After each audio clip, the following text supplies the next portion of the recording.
What is happening, PGA DFS fans? It is the strategy show here on Tuesday of the PGA Championship week, and we have got a fun-filled show. Some breaking news just coming out in a little bit, which is leading me into some conspiracy theories that, of course, I'm going to be going over with Ben Rasa. But before we get into all that, we, of course, want to thank all of you for joining, and, of course, for our presenting sponsor, Monkey Knife Fight. And last week, Ben, we had a pretty good read on the golf tournament, and we were able to cash in on that over on Monkey Knife Fight using their player props based contest.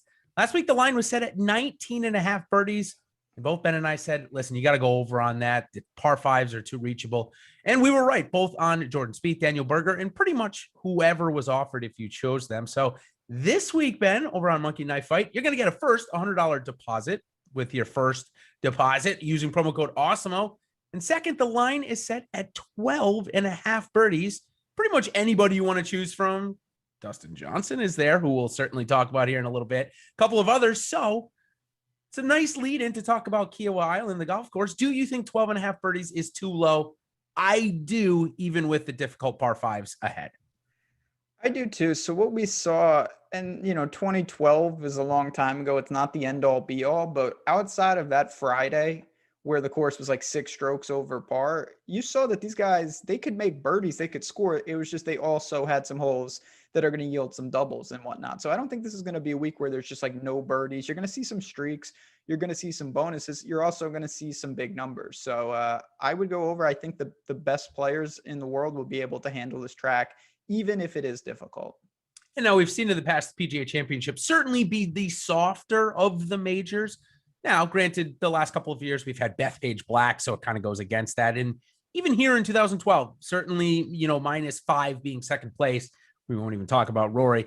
It does show that this golf course can be rather difficult. So let's just do a little quick preview. You and I were talking about it before. It's kind of hard to kind of guess or go a certain way with the course, given that it's 7,900 yards, but it's also firm and fast. So that'll negate some of the carry distance advantage that some of the golfers have. Of course, we got 156 golfers, but really 136 as there are 20 Jason Roslins, so to speak, in the field. Certainly much better than me, but along the lines of what I did in my past life as a PGA professional. And the top 70 in ties make the cut, Ben. So probably a good 6 of 6 percentage this week. Yeah, it's always difficult to get 6 of 6. We talk about that a lot in our premium Slack. But when you start whittling this field down, you just mentioned you've got 20 or so guys that realistically maybe one makes the cut. So now you're down to like 136. You add 5 more spots with top 70. You have some players, Euro and Asian tour players that it's not that they can't make the cut, but there's probably another 10 guys that are probably doubtful. Yep. You're almost looking like an invitational field when you get down to it. So I think that does change the build a little bit. I'm not going to overreact, but it's not nearly as hard as some of these player championships and whatnot, where you got a full field and every single player in there is live to make the cut. Yeah, absolutely. And I think that when I first saw Rory McIlroy priced at 11,500, my initial first reaction was, well, it's rather sharp pricing this week. And I think I still have that thought a little bit. But given the fact that it does play more of an invitational, I think it's an appropriate price, and throwing in Thomas above 11,000 as well. Yeah, I have no problem with it. I mean, Rory's on the he's got the rare, the double going. He won at Wells Fargo and he won at Kiawah Island many, many years ago. So it's not a surprise. I don't think we would have seen that if Rory was coming off another miscut. He would be certainly down, and we'd be talking about he's in big trouble with the Masters with Wells Fargo, but that was not the case. Obviously, did the complete opposite of that. So it's warranted. Pricing's a little difficult, but with all these guys, it's going to be fun. I'm excited to talk about this because the 6K range is not the typical 6K range. There's a lot of names that we don't see week in and week out here. We sure do. And let's start off breaking down some of these players. We've already mentioned a few, but one that's making the waves and certainly some breaking news right now is Dustin Johnson. So now I'm going to look way into this rabbit hole because that's, of course, what we like to do when we're given this information. But featured groups and tee times were just announced. And a glaring omission from the featured groups was Dustin Johnson.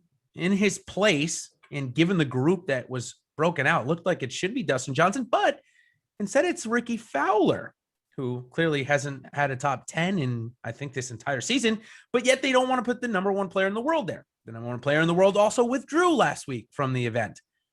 And now his interview, which was supposed to be in a couple of hours, was moved to tomorrow. So, Ben, I've got two theories for you.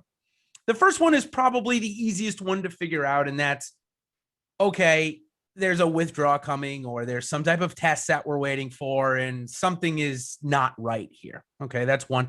The other theory that is kind of a longer dated theory, and that's that he's in forever purgatory from the PGA of America. I think the worst ruling in major championship history goes back to the 2010 showing of this event, where they penalized him 2 strokes after the event and took away his chance to win it. And in my opinion, one of the worst calls. Now we fast forward to this year. That call has been removed from the equation this year. You can play pretty much any way you want to out of the bunkers or sandy areas. And I think that the PGA of America just wants that to be gone. They don't want it to be talked about. So the way for it not to be talked about, don't put Dustin Johnson on coverage. Now, if you had to pick one of those two theories, which would it be? And secondly, do you think I might be looking too far into this? Probably, but that's why we love the show. So the first one, we'll see. I like I said, I have no idea. But when I saw him withdraw from Byron Nelson, at no point did I think that his chances to play here would be in jeopardy. Maybe that's unveiled between now and Thursday, but to me, it was just, you know what? Sorry, Dallas. I'm going to just get some extra reps, get rested, hang out on the boat, and do what he does, and he'll be ready to go. Now, I do think there may be something with the feature coverage and whatnot. Dustin's an interesting situation across the board this week. He's not really being talked about. He's a guy that obviously in a lot of majors has come in as in some cases, almost overwhelming favorite. Yep. And that is not the case here. The game has been a little kind of stuck in neutral, and then you pair in this kind of unknown, and I know where you're taking it a little, and that is an interesting dynamic. It is tough, though, to see what we really have seen recently with him has been not great, but we also have to keep in mind it was at Heritage and Valspar. And although Pete Dye, obviously there's some characteristics, there's also a lot different with the Ocean Course and Harbor Town. So I'm not sure where I really fall on him this week. If we're talking about all other variables removed from the equation, and we're just looking at ownership and Dustin Johnson, I think he presents as a great play this week. Now, of course, the other variables in there are going to be a little questionable, but right now we have him projected at less than 10% owned. In fact, we have all 3 of the top price guys projected at less than 10% owned. And if you want to check out the full field ownership projection, that is free today. So nice little peek behind the curtain, Ben, for those non-Awesemo Plus subscribers. And of course, if you want to get all of the data and tools that we've got, how about PGA? Just $8.95 for the week. And we've also got a Gold Rush promo going on, Ben, right? 25% off an Awesemo Plus Platinum monthly pass. So many sports right now, a great time to do so. So check out those ownership projections. You see that the top 3 are all projected under 10%. You have a lean then of the guys you want to target in the, say, $20 millionaire maker this week? So, yeah, I mean, I do think part of it is contest dependent. Like I'm much more apt to go to DJ and something like that than maybe a smaller field, just because range of outcomes. And you're talking about the best players in the world. Justin Thomas is the guy that I still find myself, even though I'm initially not drawn to him, the more I look, it's really just a putting issue. And that's an issue. There's no doubt he's going to have to flip that. But the tee to green game is unbelievable. The approach game is a short list of best in the world. Yep. Around the green is solid enough. He's won a PGA championship, ironically at Quail Hollow, and he just played Wells Fargo, and he was pretty good again. So I think that JT presents a good opportunity. Obviously, if you wanted to go pay $200 for Rory, I mean, I'm never going to fault that. But I think Justin Thomas is one that I'm really looking to zero in on a lot of different builds. Me too. I am totally in line with you. At this point, the $800 between Justin Thomas and Jon Rahm and the expected more ownership going to Rahm, I'm not going to say it's easy for me to get, but I think that if Thomas just matches the field in putting, he's got a chance to win with how good he's striking it. 3 eagles at Innisbrook. I mean, that's almost unheard of. But he pulled it off. And granted, he had probably his worst putting week that week and still came in the top 15. So I absolutely love that. Now we get into the, say, more chalkier golfers. in this above 10K. We're starting with Thomas. I have tried mightily in, say, my first, what I would consider my best lineup, to get Thomas and Spieth in there. I think that they're clearing away the best form of these guys above 10K right now. Even with Rory's win a couple of weeks ago, I know that's probably saying a little bit too much, but I'm finding it hard. Are you finding it the same way, or are you able to say Spieth and Thomas, or DeChambeau and Thomas? It's difficult. I wanted Rahm and JT, and that's putting a further strain on it. Yes, So can it be done? Yes, but you're really allocating a ton of salary, and you need them to soak up a bunch of placement points. Sure. You're going to completely wipe out the 9s, probably the 8s maybe, if you do that. So you want to keep that in mind. I would agree, though, but just going back to what you said, Rory, he won, but his form had been terrible. Believe me, I would know. Spieth has been doing it for a while now. Obviously, JT's in form. I think the guy that no one really knows what you're going to get is Bryson, and that's kind of a week-to-week thing. He's got a plan. When he executes it, it seems so simple of, why don't I target this guy? He solved golf. You just be hyper aggressive. You get those, you can work out of the rough. You're closer to the hole. But when it's off, I feel like he has more trouble than these other guys of just posting a 2 under, a 1 under there. It feels like when he loses it, he completely loses it. And that's a scary proposition at majors. Especially with the guy $100 cheaper. And I'm not going to tout that much, but Spieth has been able to put together exactly what you just said, a 1 or a 2 under when he's got nothing else going for him. It's just the difference in the player, right? If DeChambeau was fully on and he's going to be on for 4 days, I'll take him over Spieth. But we haven't seen him be fully on since mid-March now. So for me, maybe a spot of regression. Maybe look to him at the US Open, where maybe it's a better setup. Who knows? We'll of course see. Torrey Pines does favor the Bombers maybe a little bit more. In any case, all right, I think we're done with the 10K. I think we both agree. I am going to try and force Thomas and Spieth in one of my better lineups. I've been trying. I want to. We'll have to talk about how to do that, of course, later on. Gonna have to really rely on the Alex Norins of the world. Oh, yeah. Maybe we can. Maybe we can. If we don't want to do that, I think most people are going to start with, say, Victor Hovland, 9,300 this week, but playing as if he should be priced, say, with Jordan Spieth and such, 26% owned. Are you going to play that chalk? Because in recent history at majors, this price chalk has really, really excelled. Don't I know it? I mean, and that is not my MO with majors. It's tough. I don't blindly, I truly not to blindly fade chalk, but when Morikawa won the PGA, he was mega chalk. And DJ winning the Masters was it can happen now.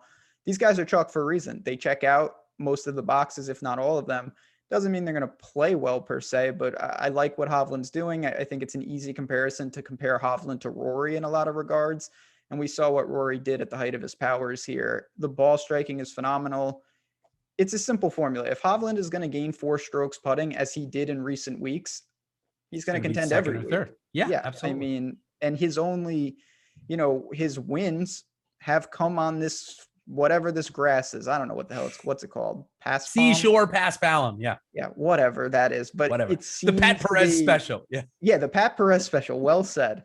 I'm not reading a ton into that, but there is something that he won at OHL and he won at Puerto Rico. So I get why Hovland's popular. I will absolutely play him. But when I do, that's where I'm going to mix it up. And I'm going to go to some of these guys that maybe aren't getting a ton of love because he's very, very popular this week. Honestly, I really think it has a lot to do with the green surfaces being a bit slower with this type of grass. I mean, it's just a little bit harder, in true bent grasses like we see at Augusta. They're super quick.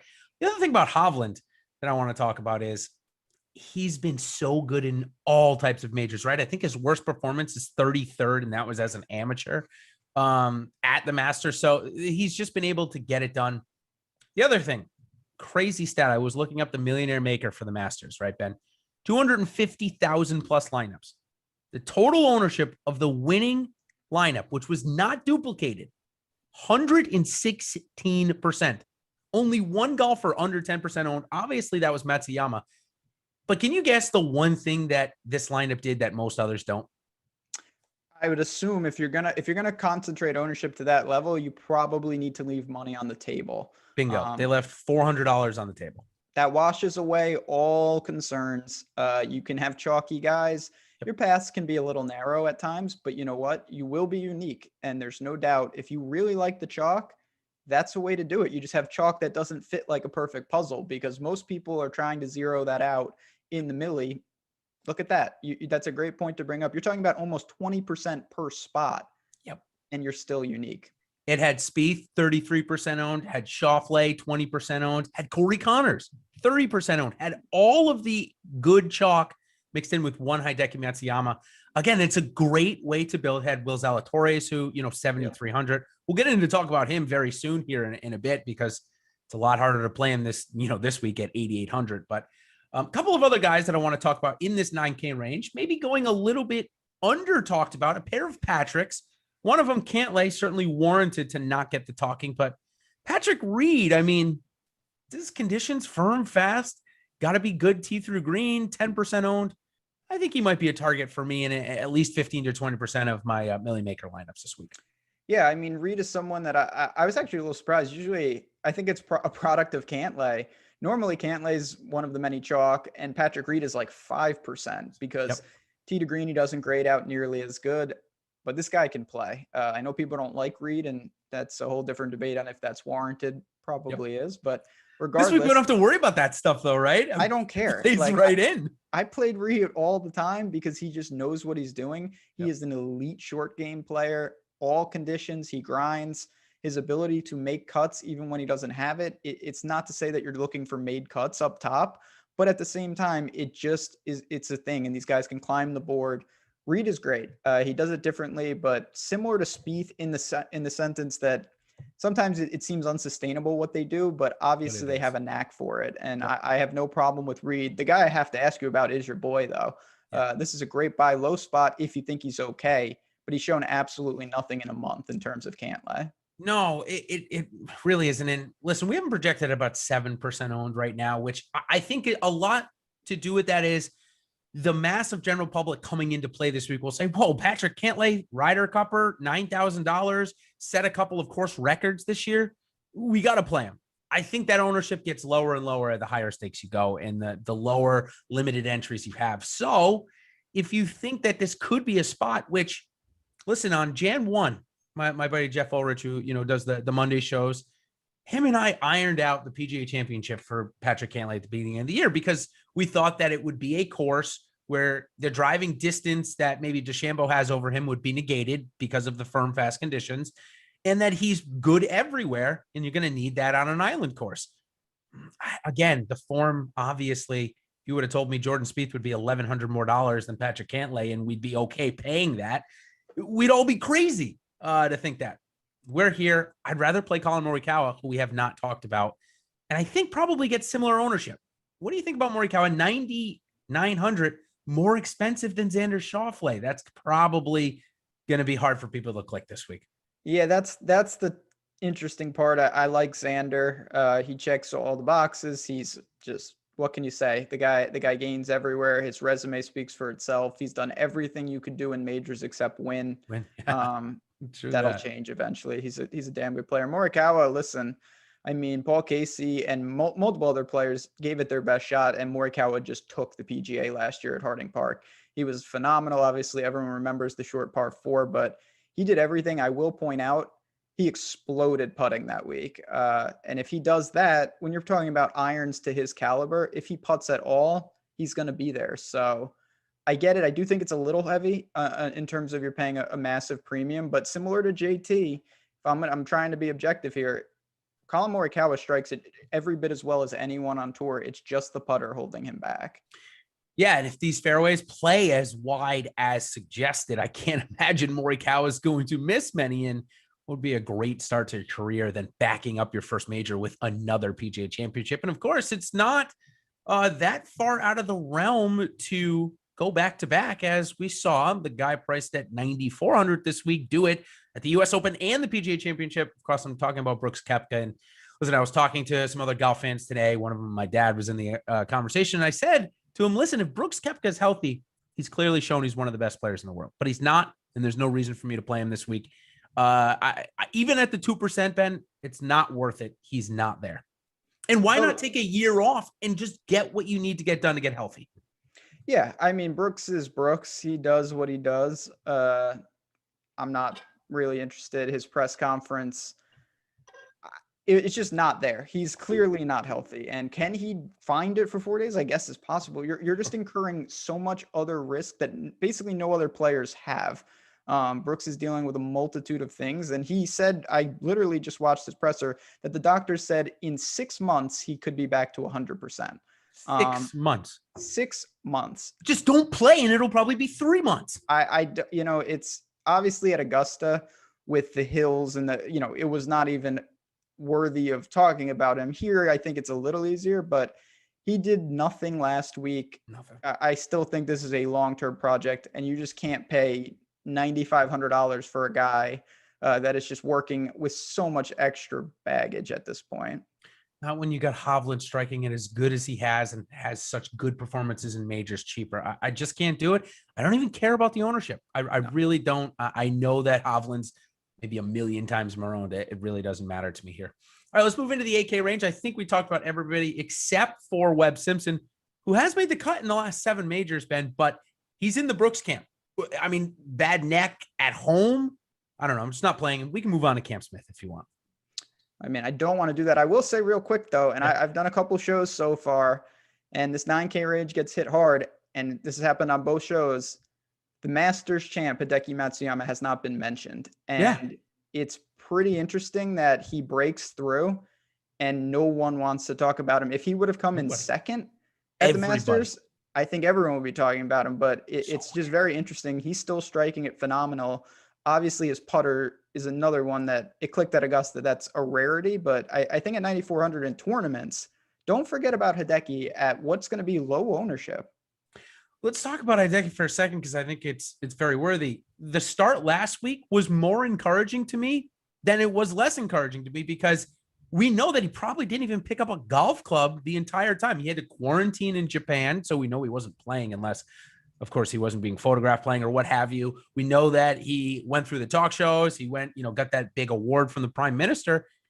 It honestly looked like his game was rather sharp for Hideki in the fact that it was the first time he's played in a month. So I agree, 8%. Be silly not to put him in your Millie Maker lineups. I think he's great leverage. And even if you take away the win, Ben, his performance in majors has been pretty darn good over the last 2 years. So I like Hideki, definitely in a good spot.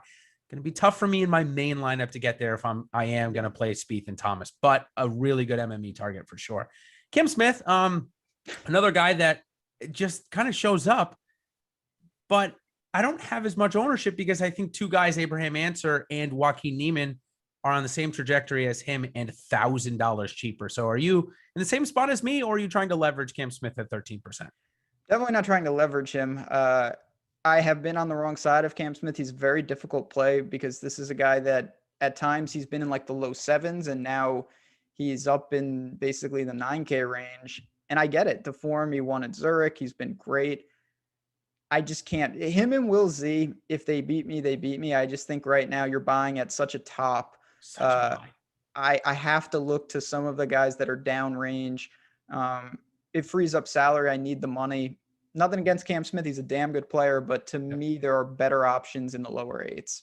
Here's where I'd take a cash versus a GPP build ideal and say Patrick Reed, Cam Smith in a cash setting probably is something that I would look into. Even adding Victor Hovland in there, maybe you're a little too aggressive. But starting with those 3 or 2 of those 3, I don't think you can go wrong. But I think if you're trying to get the optimal lineup here and you think the winner comes from above 10K, you're going to have to go to Answer and Niemann instead of Smith as that 3rd guy if you're trying to get 2 up there. So for me, that's kind of the way I'm going. And it does leave out Will Zalatoris. Now, let me ask you about the second chalkiest guy of the slate, or maybe 3rd. That's Daniel Berger. 62 on Sunday, vaulted him all the way up the leaderboard. But you'd have to go all the way back to Shinnecock Hills in 2018 to get a top 10 at a major. So you a bit worried about the major performance like Ty Hatton, or you think this is a spot for Berger to overcome it? Yeah, it's tough. I'll be honest, I don't worry about that too much because these guys, they don't do it. I just said this in our premium Slack. They don't do it till they do it. This guy can't perform at majors. If he's really good, he'll be just fine. And Daniel Berger, when healthy, is very good. I guess my biggest question is that he's a pretty stark guy of where he likes to play. St. Jude's, Pebble, Porter, like these type of tournaments are more technical than brute strength. Now, if it's firm and fast, maybe some of that will be negated to him, but I do worry a little about what this course offers, particularly if the winds are swirling and it's playing in your face on some of these holes. So I'll have him in the pool. If he's 20 to 25%, though, I don't think I can get over. Surprise, I'll be underweight on Daniel Berger this week. Shocker. Now, I will say last week, 10-1, he ended up coming in as 10% because I think people at the last minute were like, oh, let's just go play Spieth if Berger's going to be the same ownership. And Berger was the play. And in those shootout events, he is showcasing himself to be a very worthy Webb Simpson-esque type of player in those kind of, it wasn't a weak field by any stretch last week, but it was a weaker field and it was obviously a shootout. So that's where I want to target Berger. And I'm going to make a mental note that even if he's projected at 15 or 20, he's probably a good play like Webb Simpson is in a lot of those cases. So now that we move a little bit down the board, Tommy Fleetwood, Sungjae Im, Justin Rose, I think they did the flip. DraftKings did the flip this week. You take 7,900 down to 7,600, just flip those names, and that's what they should have been priced. So I think it's going to create some ownership bubbles around there. Any guys that you want to play regardless of ownership, though? So, yeah, I think this is a range where I think a dark horse winner could come from in the lower eights. You've got a lot of Euros. You've got a lot of English players. These are the guys that I think there's a lot of risk with basically all of them. But at the same time, I find myself willing to buy. Fleetwood is a guy, he's flashed at times. Wells Fargo gained across the board. He is 75 to 1 in the outright market. I don't think that that's crazy. I don't think I can click Rose. I just can't do it. Ty Hatton is there. Fitzy, if you want to go back off a just nonsensical miscut. He clearly didn't have it at Byron Nelson. I don't know what that was. But are you interested in this lower range here? Usti is there as well. There's a lot of names. There's Usti, 7 straight major cuts. You know, I went back 7, and that's why I keep bringing that up in my analysis this week that I put in the data article that, of course, I do on the site for free. Check it out if you guys haven't yet and want to see some of the stuff that I'm talking about. Usti is one that has made the cut. He's also coming second in every single major, Ben. So his game really does translate anywhere. He's got every piece that you'd want. He keeps the ball in the fairway. He's good with his long irons. He's good around the green. He's good on the green, especially this year. I think he's ranked first in strokes gained putting. Love to see it. So he'd be the one I'm most interested in. Tommy Fleetwood is, of course, you know, I think he's a guy, and I wrote in our pre-notes here, Ben, he's a guy that all of us root for, but none of us want to play right now. And I think it makes sense. You know, we like the charismatic nature that he brings and the locks, of course, but I'm much more willing to play the chalk of Neiman and Answer. I got to be honest with you. I have no problem with those guys. I certainly see how you're getting there and their ability. They're just good players and they keep it in the fairway. Obviously, Neiman, I worry if it becomes an around the green fest, it could be problematic, but he's really improved. And he's just too talented for a sub 8. I think I'm going to look to some of these builds. I do want to ask you about, because it is a major and I want to get to these guys. What do you make of Tony Finau, who I've kind of relayed to Patrick Cantlay? I don't think it's as extreme, but certainly early in the year, Finau couldn't miss second, fourth, miscut, 10th, and miscut lately. So where do you fall with him, or are you just kind of along with the field at a middling ownership? Yeah, it's funny. My pre-note on him is perfect answer to kind of your question. And who the heck knows with this guy? Yeah. I have no idea how to handicap him this week. I'm being totally honest, because we've seen the high upside that at 8,600, we would be rushing to put him in our lineup. But recently, and in spots where we think he should be playing good, he's not. So one of the tougher calls for me this week, which typically means I'll probably be like in 8 to 12% ownership range with nothing important. So that's honestly where I'm at. With Finau, could be his first win. Sure. I mean, he won on Puerto Rico, and that's an island event, I guess.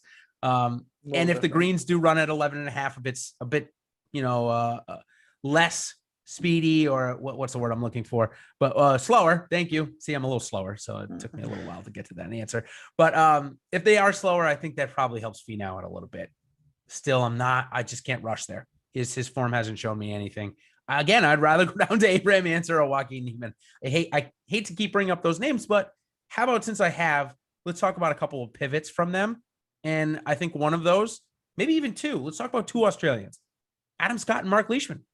I love both of them here this week. Scott's not been in great form, but we know that he loves to peak for majors. And Mark Leishman, on the other hand, is in good form.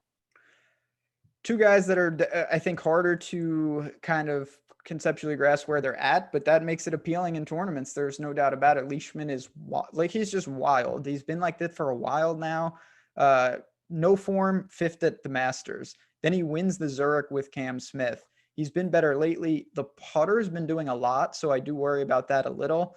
But you got to just be willing to do that. I think if you're honing in on a single lineup or whatnot, Mark Leishman is probably not where I would go, to be honest. I think there's a lot of risk there. And there's someone like Paul Casey, who to me is just checking every box. He's played so well for so long, and it's a pure ball striker's course. But I get why you're going to the Aussies. I find it funny that you mentioned two Aussies. There is a third Aussie in the same range, but I don't even know how you click Jason Day at this point. It is still for 3 straight weeks. I think now it's never again. That's my note, and I'm sticking with that. I can't do it. Just cannot do it.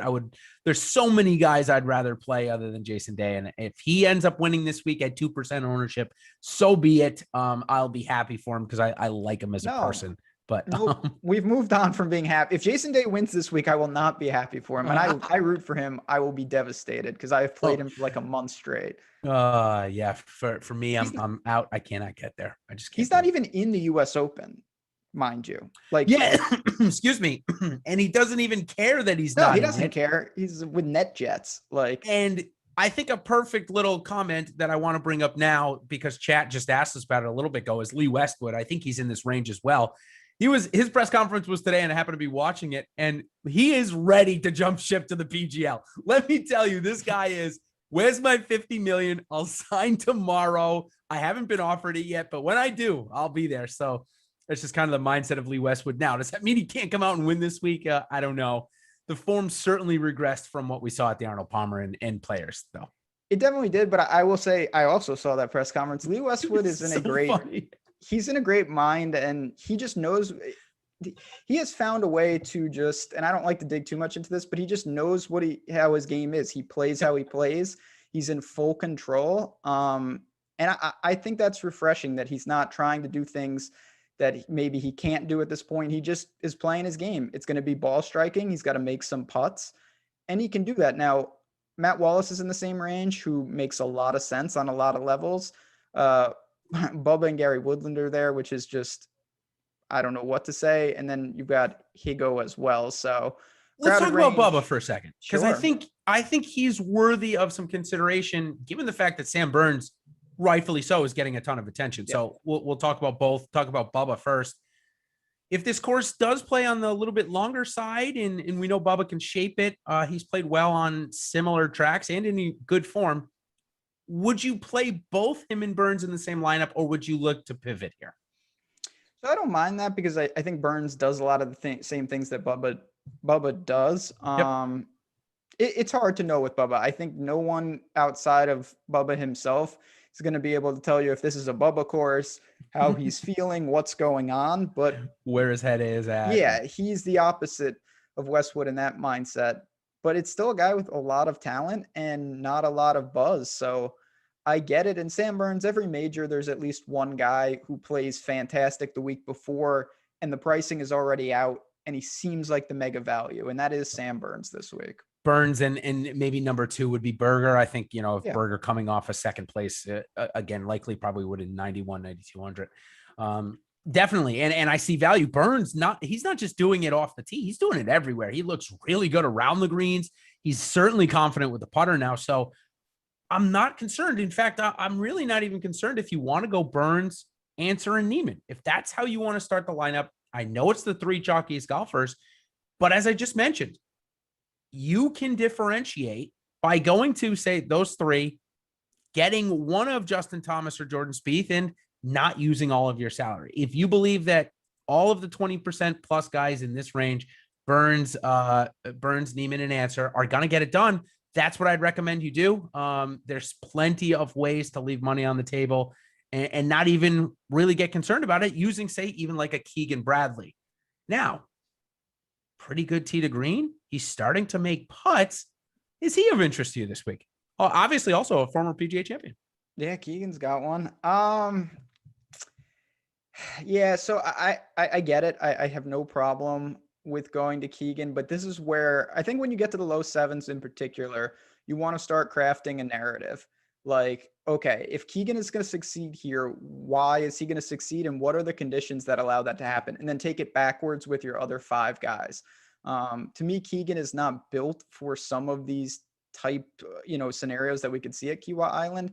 But if he's able to lean on the ball striking and keep the putter at 0, you're going to get results. And we've got that for a while now. He's playing very consistent golf. I do think he's cash viable at this price. So I have no problem with it. I think Charlie Hoffman is in a similar mindset in a lot of these areas. He's been playing really consistent golf for a while now. Yeah, there's no doubt about that. A couple of other guys in this range that we can chat about. Let me get my notes up here. Higo, I heard you mention him really briefly. This is a guy that we have absolutely no idea about, but clearly on the European tour, he is nothing but fire. Kind of reminds me of Rasmus Højgaard, though, when he came out of COVID, came out absolutely firing, and saw him come over here and maybe not do as well as we had thought. Higo's a lefty, South African. We do love our South Africans on this show, Ben.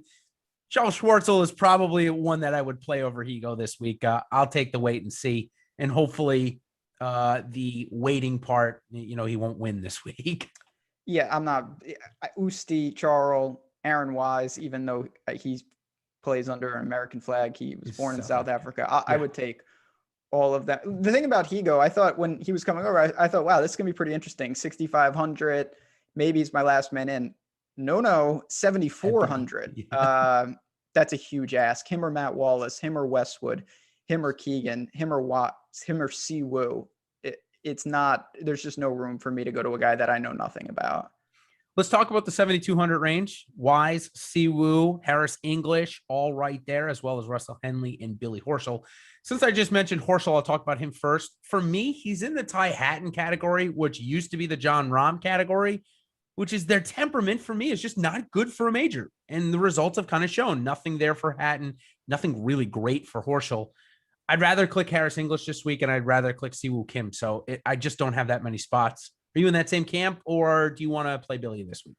No, I'm in that same camp. It's not to say that Billy Horschel can't make a cut here or even play well. It's just about how many times do I need a player in this range? And if I do, you've got Siwoo, who I'm not super sold on, but I do think the Pete Dye, we had some really sharp people, Gangrene, a sub this morning, and a couple other guys talking about Siwoo and very, very real points. I worry a little about the length, but it's not like he can't get it done here. And then I do want to bring up one of the many tools that we have behind the paywall is Alex and you and the whole team has developed a tool about the official world golf rankings, which get a ton of buzz, but we kind of have our own, and it can be used to identify maybe some things in the betting market, but you could also apply it to DFS. And Russell Henley is a guy that is perpetually undervalued in some of these metrics. So I do look at him and I think if you get that hot iron week, as he's been known to do, Russell Henley's a guy that can hang around. And at 72, he's someone I'm going to try to get some shares of. Yeah, and it won't take you a lot with Russell Henley to get overweight there because you've got guys like Jason Kokrak and Cam Tringale who are trending towards 10%. And because there's a ton of options in that range, they're soaking up a ton of the ownership. So of those two, I'm obviously not playing Cam Tringale. No. I will play Jason Kokrak a little bit because he's kind of shown me that he's pretty much there and all the stats look good. I know that the putting is much better than in years past, which is due for regression. Still 7,100, I'm okay. You getting to Tringale over Kokrak? Or are you saying no to both? Definitely not getting to Tringale over Kokrak. I'm also pretty close to saying no to both, though, to be honest. Kokrak is someone that if I play, like Bubba and Burns and those type, maybe he comes in. Chad just mentioned Dean Burmeister. We'll get to him. Like there are guys that fit that profile. That's deep. Yeah, that's deep.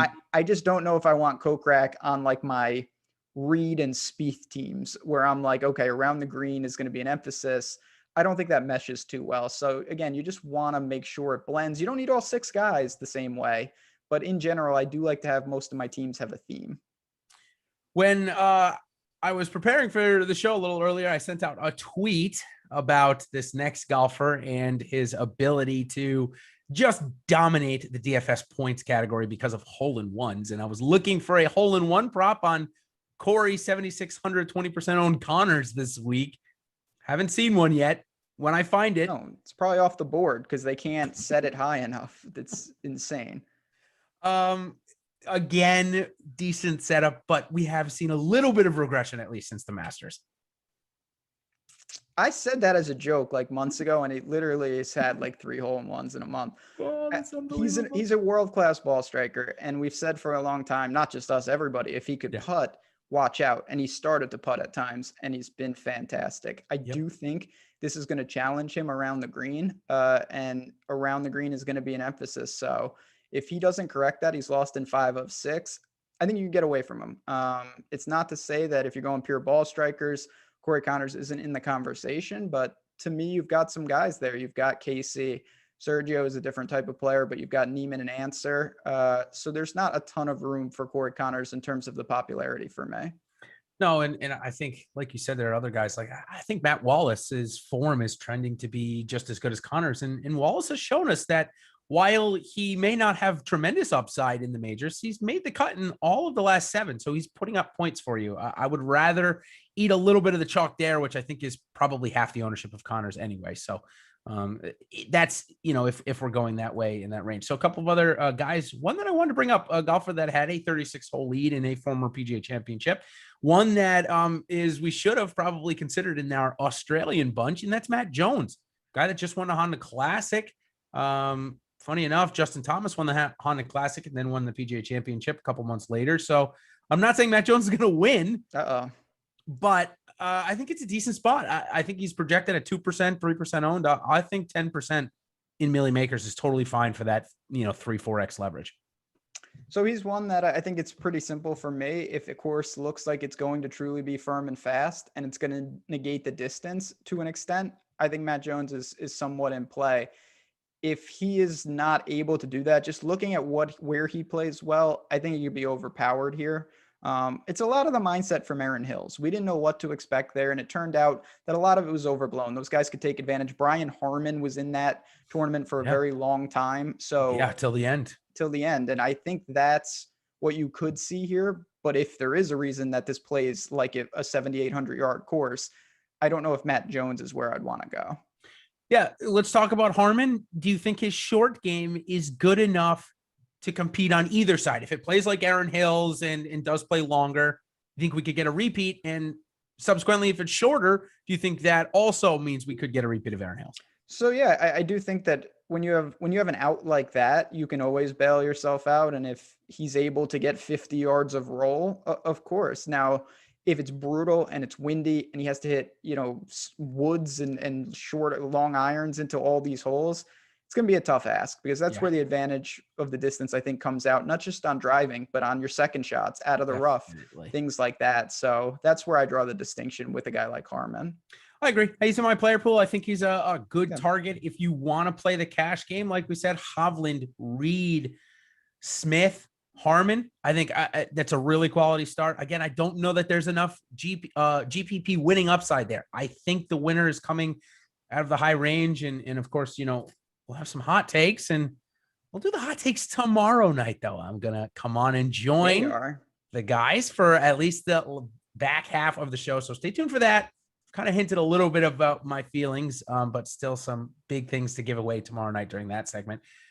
Move around in this low 7K range. Still plenty of golfers to talk about. We've got Cam Champ, who looked awful in the first round, maybe a little bounce back in the second round. We've got Charlie Hoffman, who statistically grades out pretty well and is playing some of the best golf of his career, I would go out and say. And then there's Aaron Wise, who you've already brought up. Of that range, tell me some guys that you like a little bit more than others. So, yeah, I think that Wise makes sense. It's been mostly a putting issue. He can drive well, keep it in there, lean on the ball striking. He can scramble. He's just got to make some putts. Hoffman, we've talked about a little. It's just a range. Again, it's about prioritizing. You're not going to find massive edges in the low 7s. And if you did, they're going to be mega chalk. So that's where you got to look at Alex's projections. You want to look at the splits. Maybe you correlate to a tee time stack. you prioritize, and then you start adding them into your lineups. That's at least how I'm going to approach it. No, I think it's a great call. A couple of unknowns in this region too, like Bobby McIntyre. We really have ultimately no idea where he's going to fall in the grand scheme of things, because we haven't seen him. This is going to sound terrible. We haven't seen him tested against the PGA Tour pros that much. He's done fantastic on the European Tour. That doesn't always translate into continued success. We've seen it certainly, with like Lee Westwood, and he could certainly be on a Lee Westwood career trajectory. But Lee Westwood also has no major wins. Now, he doesn't have to win at 7K. So is Bobby Mack, at least in your player pool this week, because of the perceived upside that we have from him. No, he's not. It's a guy that he's shown some talent. I was impressed at the Masters at what he did. But to me, more often than not, you're incurring too much risk. If he was in a price point where I had no one else, I would probably look to him. But you've got Chris Kirk and Griot and many other guys we just talked about, a couple $100 more, and Ryan Palmer's $100 less. There's too many other targets to blindly back Bobby Mack. There aren't many lefties that play on either tour. It's just a stat. But you see that some of the best lefties of the last generations have won at Augusta. And of course, there's that prevailing theory that it is actually set up for a lefty. So that's why a little bit better results than maybe you or I expected, just using that a little bit to his advantage. I don't think we're going to have that advantage this week. That's not to say he won't go out and play well. So I do have him small percentage in my player pool at this point. A couple of PGA Tour pros, though, on the complete other side of McIntyre is Matt Kuchar and the aforementioned Ricky Fowler, who's here on a special invite. Do you have either in your pool this week? Yes, special in mercy. You got mercy status. It's the total. You have done so much to grow our game through State Farm commercials that we have to give you a spot. Ricky just doesn't, again, he lost 2.5 strokes at Byron Nelson. He gains off the tee. He has to, I say it every week, and I will continue. If he can flip the putter, I think Ricky could be okay. I really do, but he hasn't done that yet, and he's going to need to, because without the putter, he has no hope. He's never been that good of a ball striker, to be honest. So he's got the off the tee game working, but he has to flip the putter. Maybe a sliver of Ricky, because I do believe it's still in there to an extent, but he's in the Jason Day camp of you're just blindly backing him. And I know this better than most. It could be a long time before you get results, and that's probably a fool's errand. Since we're talking about a couple of guys that you like to play in Fowler and Day, let's talk about Griot. And maybe this is the best setup for a major that he could ask for. Probably. Beggars can't be choosers. He obviously could never deal with the Open Championship. I think we could rule that out. Lean on the ball striking. Try to avoid scrambling as much as possible. I think that'll be the key. Can't get into a situation where he's getting up and down a ton. That's just not his style. Average green in regulation back in 2012 was 56%, which doesn't really go with the way Grillo plays. If that's going to be this year as well, he won't be here for the weekend if that's the case. And we haven't seen him playing majors, so I'm going to skip him, as good as the form has been recently. Another guy maybe that's more cash viable than he is GPP. I think he gives you a top 30 capped upside, and that's Ian Poulter. I do think he makes the weekend, given that it's half of the field. I just can't see any upside for him, though. Then. Yeah, him and Ryan Palmer, to me, are pretty cash viable. They're just making cuts, playing well. Ian Poulter's got experience at this course. I have no problem with them. And I do think in general, the Euros have the slight advantage here. For sure. And we got about 5 minutes left before, I believe it's the NHL strategy show kicking off after us. So we will go through a couple of more guys in the deep dives, and any of the golfers that we don't get to talk about that you're interested in. Perfect time to bring that up tomorrow night. We'll cover that on the show when I join you guys for a nice little round table. We're going to tell you who we're fading as well. Our full fades or our biggest fades of the week. Going to be some great info there. So if we don't get to them, don't worry. We will get to them tomorrow. Or of course, Ben, ask us in our Slack chat. We go throughout the whole day there. So if we miss it in the next little bit, make sure you get to us and we will answer it for you. So top 2 guys under 7K, Stewie Cink and Ryan Palmer, wrote down that they both have been having much better seasons than most people projected, not just me or you. And Stewie Cink kind of loves these island courses, so I really don't mind him this week. I don't know if I can play him in my best lineup, but I might be forced to if I really want to get Thomas and Spieth in there. Yeah, I see where you're going. I do worry again, even during this ridiculous run. His off the tee game is weak. It's always been weak. And I mean, it's not surprising, but his iron's been fantastic and his putter has been good. So I get it. I think it'll put tremendous strain on him if it's not firm and fast, if it's, if he's really going to be hitting some of these long irons. But it's also a range where you're looking for made cuts now. And you have a lot of Euros here. Bez is here. John Catlin is here. Peters, Rasmus. I don't know how Horsfield, like, it's tricky. You've got them against guys like Charles, Cam Davis, Carlos Ortiz, and Sink. I tend to look to experience when I can, but that's the balancing act you have to deal with in the sixes. So I think it is. It's a really great area to break down, because I think that if you are going super aggressive, again, which is two guys above 10K, you're going to rely on somebody here to get inside the top 20, especially to win that $20 millionaire maker against 177,000 other entries. You are going to probably need one of these guys to get inside the top 15, top 20. And Ben, I'm not going to lie, one of maybe the most tried and tested of all of them is even cheaper, and that's 6,600 in Alex Noren. And if I'm going below 7,000 and I need the salary, talk me out of clicking this guy's name right now. I mean, look, you're not going to get me to do it. He was my favorite play of the week last week. He absolutely killed me in betting. He came in 21st, and I had already budgeted that. I wheeled him last week. So I had top 20, top 10, top 5, and outright. Cashed none of them. But you know what? The signs were there. He was in that tournament all week. Just didn't have the Sunday. So I'm with you. Noren also played in 2012 here. He's built for weird conditions.